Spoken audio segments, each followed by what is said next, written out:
हाँ तो बच्चों हम बात कर रहे थे linear equation of two variable यानी दो चर वाले रैखिक समीकरण। तो देखिए मैंने आपको बताया था कि इसका यूनिवर्सल जो फॉर्मूला होता है ना वो होता है आपका A X plus B Y plus C equals to zero. ये इसका यूनिवर्सल फॉर्मूला है। देखिए टू वेरिएबल की बात कर रहा था, वेरिएबल यहाँ पर एक्स और वाई है। ठीक है, तो वेरिएबल क्या हो जाएगा आपको एक्स और वाई। लीनियर का मतलब होता है मैक्सिमम पावर वन। यहाँ पर आपको एक्स की पावर भी वन दिख रही है और वाई की पावर भी वन दिख रही है। ठीक है, तो ये हमारे क्या हो जाएगा linear equation of two variable. और एबीसी क्या है यहाँ पर कांस्टेंट है। फॉर एग्जांपल देखिए लेट्स कि 2x plus 3y equals to plus 5 equals to 0।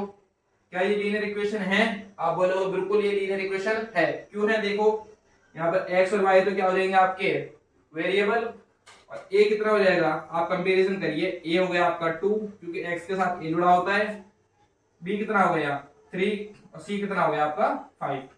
That's means ये एबीसी ये क्या है आपके कांस्टेंट है। क्लियर है प्यारे बच्चों? एबीसी क्या हो जाएगा आपके कांस्टेंट है। ठीक है, अब देखिए ग्राफिकल कंडीशन अपन पढ़ते हैं कि ग्राफ कैसे कंडीशन पे बनता है। क्लियर है? तो मेरे को आप समझ में आ गया होगा linear equation of two variable आपको क्लियर है, उसका फॉर्मूला भी आपको क्लियर है, एबीसी आप कांस्टेंट यहां तक भी क्लियर है, मैंने विद एग्जांपल भी आपको क्लियर कर दिया। ठीक है, अब देखिए अपन ग्राफ कैसे सॉल्यूशन करते हैं।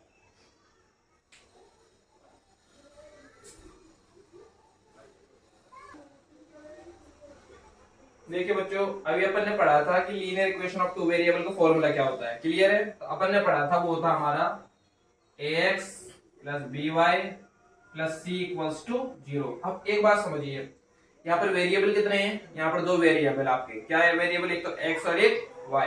यहाँ पर वेरिएबल कितने हैं? x और y। तो देखिए जितने अपने वेरिएबल होते हैं उतनी हमको इक्वेशन बनानी पड़ती है या फिर उतनी ही इक्वेशन गिवन दैट होगी। तो इसमें अगर आपके दो वेरिएबल है एक्स और वाई तो इक्वेशन कितने देगा? दो। हर इक्वेशन में आपको दो इक्वेशन देगा।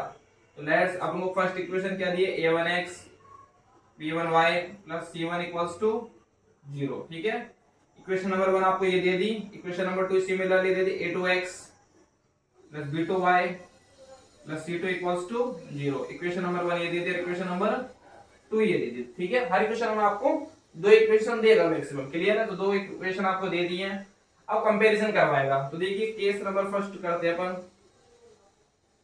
क्या करते हैं इनका रेशियो लेते हैं जो कांस्टेंट है ना a1 a2 b1 b2 c1 c2, इसका क्या करते हैं अपन कांस्टेंट लेते हैं। ठीक है, अगर कांस्टेंट में देखिए जैसे अपन ने लिया a1 अपॉन a2, ये इक्वल नहीं आ रहा b1 अपॉन b2 के। क्लियर है? अगर a1 upon a2 is not equal to b1 upon b2 then graph will be intersecting. Graph क्या होगा आपका? इंटरसेक्ट करेगा। क्या करेगा? इंटरसेक्ट करेगा। और ग्राफ कैसा होगा? इसके सॉल्यूशन क्या होंगे? इसकी यूनिक सॉल्यूशन होंगे। देखिए प्यारे बच्चों जहां पर ग्राफ इंटरसेक्ट करता है वहां पर उसका सॉल्यूशन आते हैं। क्लियर है? तो इसका सॉल्यूशन क्या होगा? यूनिक सॉल्यूशन यानी कि अद्वितीय हल। इसमें ग्राफ क्या करेगा? प्रतिच्छेद करेगा। क्या करेगा? प्रतिच्छेद। और कैसे होंगे? अद्वितीय हल। और देखिए ये जो अद्वितीय हल होते हैं कंसिस्टेंट होते हैं। आपसे पूछता है क्वेश्चन में कंसिस्टेंट और नॉन कंसिस्टेंट या इनकंसिस्टेंट, बिल्कुल ये कंसिस्टेंट होता है। क्लियर है? तो आपको फर्स्ट केस समझ में आ गया होगा कि if a1 upon a2 is not equal to b1 upon b2 then graph will be intersect and the graph solution is unique solution। Clear? Case number 2 देखिए, इस कंडीशन में क्या होगा कि आप इनके रेशियो लोगे a1 upon a2 इक्वल आ गया b1 upon b2 के, बट ये not equal to c1 upon c2 के। क्लियर है? यानी ये दो रेशियो आपकी इसका रेशियो इसके रेशियो को बराबर आ गया but not equal to c1 upon c2 then graph will be parallel. Graph क्या होगा आपका? पैरेलल होगा। ग्राफ क्या होगा? पैरेलल। हिंदी में बोलूं तो मैं समांतर होगा। यानी ग्राफ जो प्राप्त होगा वो कैसा होगा? समांतर रेखा। ठीक है, और इसमें जो सॉल्यूशन आएगा नो सॉल्यूशन। देखिए बच्चों सॉल्यूशन कब आता है? जब ग्राफ इंटरसेक्ट करता है। ठीक है, और आपको पता है कि जो पैरेलल लाइन है वो never intersect to each other, कि कभी भी आप आपस में इंटरसेक्ट नहीं करती है। तो इसमें वो लाइन इंटरसेक्ट करेगी ही नहीं, तो ग्राफ में सॉल्यूशन आएगा ही नहीं, क्योंकि जहां पर ग्राफ कटेगा वहीं पर आपका सॉल्यूशन आएगा। थर्ड केस देखिए, केस नंबर थर्ड, इसमें तीनों रेशियो इक्वल हो जाएंगे आपके a1 upon a2 equal b1 upon b2 equal c1 upon c2। और रेशियो आर सेम, और रेशियो आर सेम। तो let's graph will B coincident. Graph will B coincident यानी संपाती। क्या होता है मतलब बच्चों, मतलब दोनों की जो ग्राफ का जो दोनों ग्राफ होंगे वो एक ही लाइन पर बनेंगे। फर्स्ट ग्राफ अगर ऐसे जा रहा है तो सेकंड ग्राफ भी ऐसे जाएगा। इसके जो सॉल्यूशन आते हैं, ग्राफ आपको पता है एक दूसरे के ऊपर संपातीय कोइंसिडेंट है, तो इसमें क्या होगा, ग्राफ आपस में काट रहा है ईच पॉइंट पे, ईच पॉइंट पे काट रहा था, इसकी क्या है मेनी सॉल्यूशन यानी अनंत हल। क्या बोलेंगे अपन, मेनी सॉल्यूशन, दैट मींस अनंत हल। हिंदी में क्या होगा इसका, अनंत हल। ठीक है, इसमें कोई हल नहीं, हल नहीं। फॉर एग्जांपल मैं आपको समझा देता हूं, देखिए जैसे ये हमारा कोई इक्वेशन है 2x plus 3y plus 5 equals to 0, और ये है आपकी 4x plus 6y plus 10 equals to 0। तो इसमें अगर आप देखो कौन सा केस लग रहा है, a1 b1 c1 a2 b2 c2, तो a1 अपन a2 लीजिए आप, b1 अपन b2 लीजिए और c1 अपन c2 लो, तो 1/2 1/2 1/2। तो देखेंगे आप तीनों रेशियो इक्वल है, दैट मींस आपका जो ग्राफ है वो क्या कंसिस्टेंट कोइंसिडेंट लाइंस होंगी आपकी और मेरी सॉल्यूशन आएगा। ठीक है, चलिए अपन आगे क्वेश्चन से करते हैं। ठीक है, आई होप कि आपको यहां तक क्लियर हो गया होगा। ठीक है,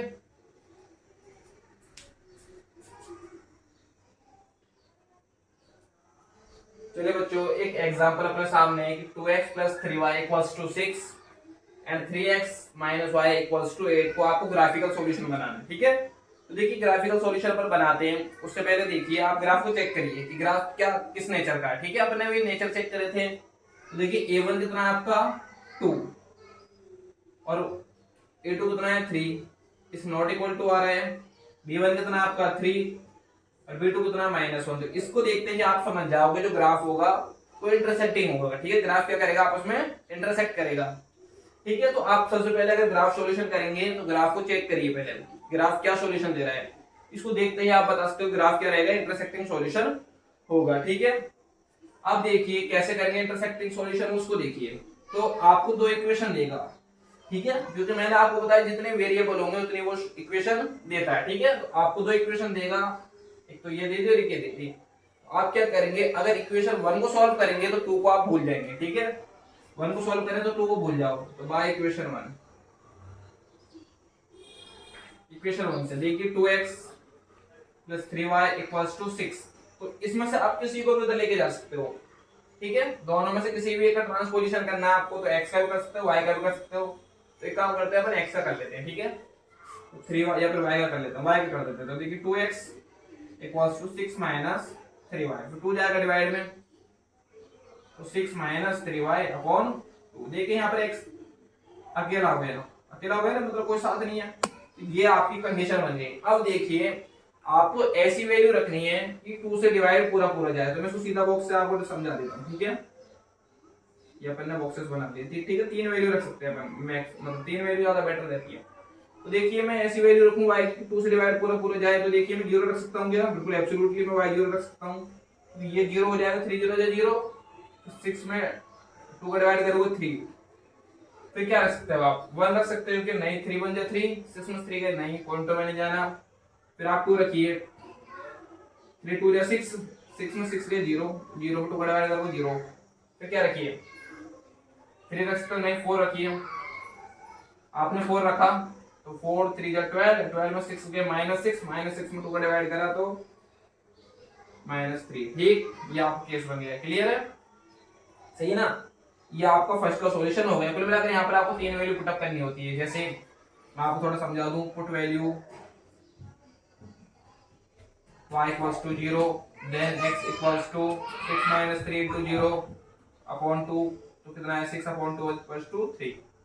ऐसे करके मैंने वैल्यू पुटअप करी। ठीक है, तो मैंने डायरेक्ट वैल्यू पुटअप कर दी है। अब देखिए बाय इक्वेशन 2 सॉल्व करते हैं। इक्वेशन 1 को आप भूल जाइए, आपने 3 सॉल्यूशन निकाल लिए, इक्वेशन 1 को भूल जाओ। अब देखिए बाय इक्वेशन 2,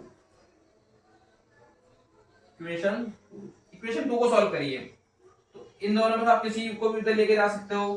तो आप क्या करिए, ऐसा रखिए कि y नेगेटिव है तो y को उधर ले जाओ, तो 3x equals to 8 plus y, फिर इसको डिवाइड में लेके जाइए, x equals to 8 plus y upon 3। अब आपको ऐसी वैल्यू रखनी है,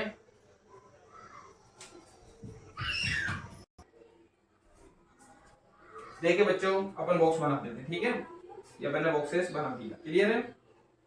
ये ठीक है, एक्स और वाई, ठीक है। अब देखिए वाई की ऐसी वैल्यू रखनी है कि 3 से डिवाइड पूरा पूरा जाए। तो देखिए 0 नहीं रख सकते, तो ये 8 बचेगा, 8 में 3 डिवाइड करेंगे नहीं, पॉसिबल नहीं है। तो आप ऐसे सोचिए कि 3 से डिवाइड पूरा पूरा जाए।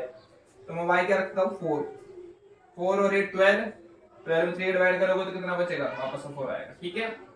दूसरे क्या रखिए आप 7, y इक्वल्स टू 7, 8 और 7 15, 15 इसको डिवाइड करो कितना बचेगा 5, ठीक है।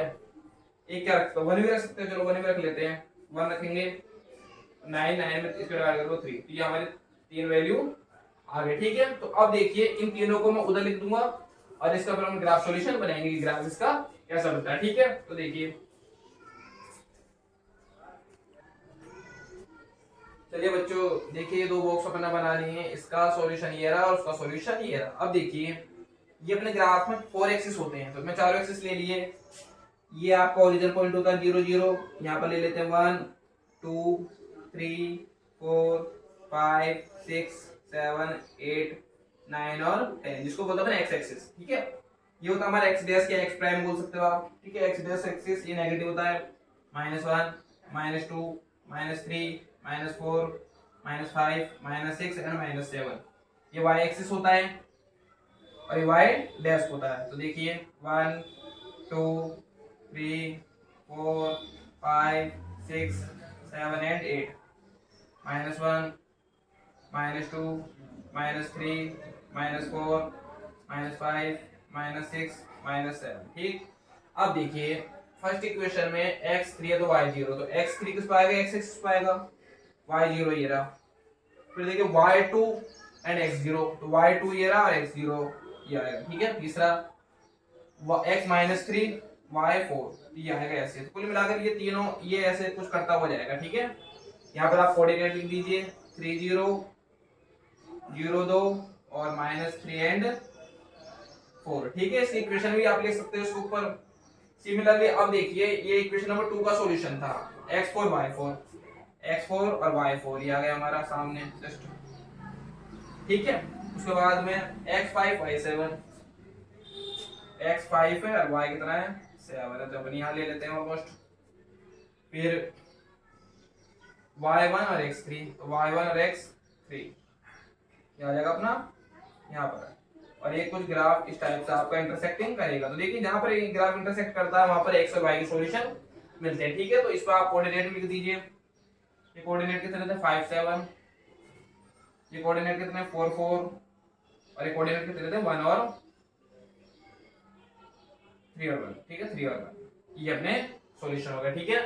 स्केल भी आप लिख सकते हैं। स्केल में देखिए आपने क्या करा है, x एक्सिस लिखिए पहले तो 1 सेंटीमीटर में आप कितना गैप ले रहे हो 1 यूनिट, एक एक का डिफरेंस ले रहे हो तो 1 यूनिट। ऐसे y एक्सिस पे 1 सेमी में 1 यूनिट, ठीक है। आई होप आपने ग्राफ बनाना सीख लिया होगा। वीडियो अच्छी लगी तो लाइक शेयर और सब्सक्राइब जरूर करिए। धन्यवाद।